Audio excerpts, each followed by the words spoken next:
The progress gap. 3, 2, 1.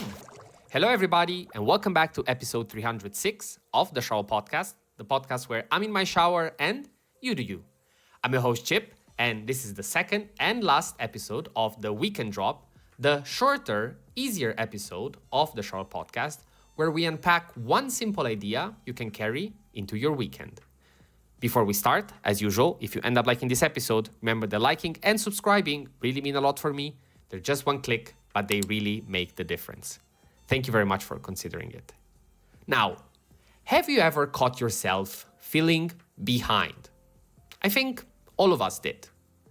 Like, no matter how much you've done, someone else, it's always further ahead. Learning faster, earning more, progressing better. Feels familiar? Well, it definitely does for me. It's sort of a quiet feeling that you're moving, but not enough. It's so common that psychologists have a name for it, and for what causes it: the progress gap.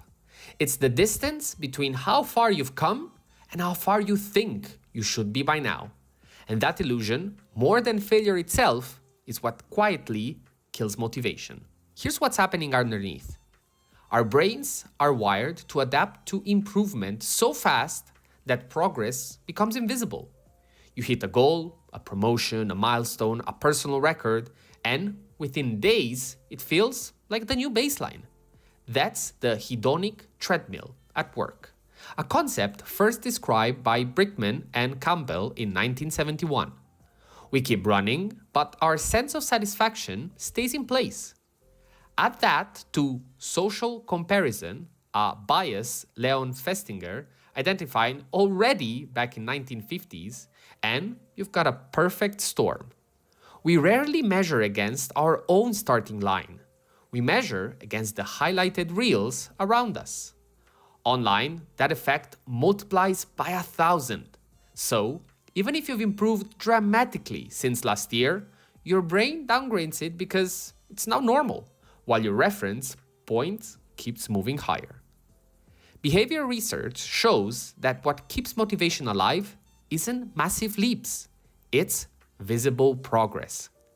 Harvard's Teresa Amabile calls this the progress principle. Seeing small, meaningful wins is one of the strongest drivers of engagement. Similarly, the goal gradient effect, shown by Kivets and Ulminsky, explains why we speed up as we feel closer to finishing a task. We just need to see advancement. The problem is, when your metrics are vague, be more successful, get fit, be happier, the brain can register progress, so it assumes failure. It's not that you're behind, it's that your measurement system is broken. The solution isn't to lower ambition, is to make improvement visible in units your brain actually understands. Repetitions, sessions, days, hours of focus, anything countable and repeatable. So, here's your usual weekend drop challenge. Do a quick progress audit. Take a blank page and make 2 columns. One on the left, write 3 input metrics. Things you directly control, like workouts completed, pages written, or hours of deep focus. On the right, list outcomes you don't fully control: weight, revenue, recognition. For the next week, track only the left column. At the end, notice how it feels to measure by input instead of outcome. That shift shrinks the progress gap because you start to see that consistency is movement. So, next time your brain whispers, "You're behind," remind it, "I'm not behind. I'm just in progress." And that was all for today from the Weekend Drop. Thank you very much for listening. If you've made it so far, thank you very much again. Feel free to interact with this content in any way, shape, or form you like, by liking, subscribing, sharing, commenting, whatever you do, it's always welcome.